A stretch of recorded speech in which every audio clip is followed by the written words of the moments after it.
All right, welcome to the Explainer. Today we're going to jump into one of the most, honestly, satisfying techniques in all of algebra, solving systems of equations by making a variable just disappear.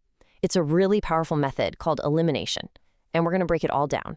So what if I told you that you could solve two equations at the same time by making one of the variables just, poof, disappear?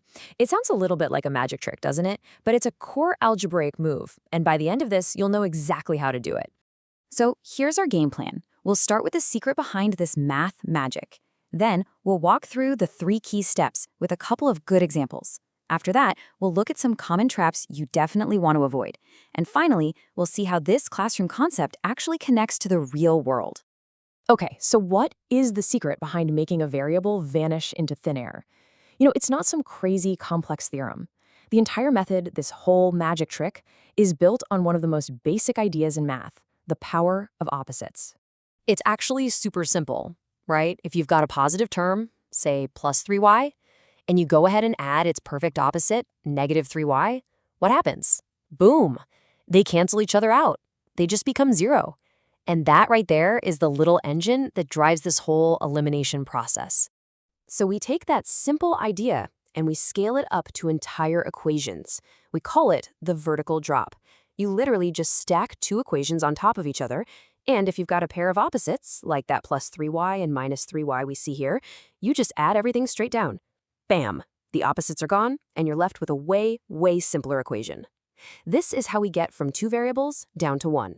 All right, theory is all well and good, but let's get our hands dirty, right? Let's make this practical. The elimination method can be broken down into 3 easy, repeatable steps. Once you get these down, you're going to be able to solve pretty much any system that's set out for it. And here they are. It's a simple 3-step dance. Step 1, add. That's our vertical drop we just talked about, where we get rid of one variable. Step 2, solve.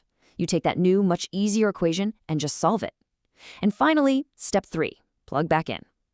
You use the answer you just found to figure out the second variable. So remember, add, solve, plug back in. Let's see it in action. Okay, time to put this into practice. Let's look at a classic system. X plus y equals 10, and x minus y equals 4. Take a close look. Do you see it? The y terms, they're already perfect opposites. We've got a plus y and a minus y. This thing is practically begging to be solved with elimination. Okay, let's just follow our 3 steps. Step 1, add down. Okay, x plus x gives us 2x. Now the fun part. Y plus negative y, that's 0. It's gone. And on the other side, 10 plus 4 is 14. Look at that. We're left with just 2x equals 14. Now, step 2, solve. Well, if 2x is 14, a quick division tells us x has to be 7. Easy. And step 3, plug it back in. Let's use that first equation. If x is 7, then 7 plus y equals 10, which means y has to be 3.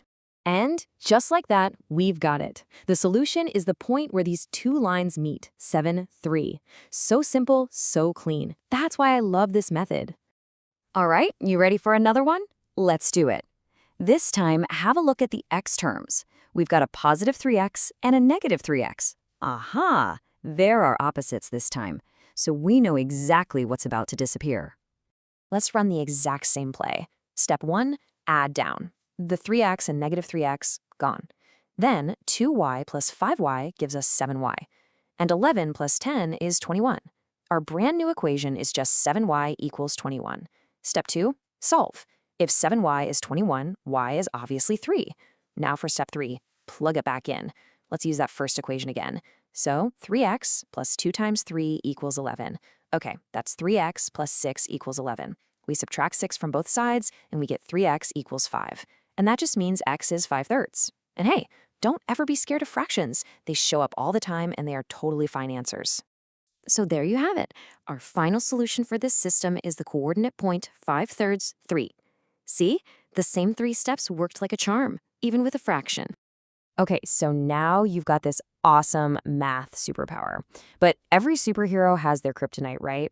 Let's talk about the common mistakes, the traps that can trip you up, because knowing what not to do is just as important as knowing what to do. All right, take a look at this system here. At first glance, it looks okay, right? But check out that second equation, 4x equals y plus 7. See how the variables aren't all lined up? This is probably the #1 trap people fall into. So job number one is to get things in order. We can just subtract y from both sides of that second equation, and we get 4x minus y equals 7. Okay, great. Now everything's aligned. But hang on a second. Take a closer look at the y terms. We have a minus y and another minus y. Those are the same. They are not opposites. And this is where you have to hit the brakes. Hard. SOTP. Because if you try to add these equations together right now, you get 6x minus 2y equals 12. You see, nothing got eliminated. The method only works if you have a pair of perfect opposites. If you don't have them, you just can't add down.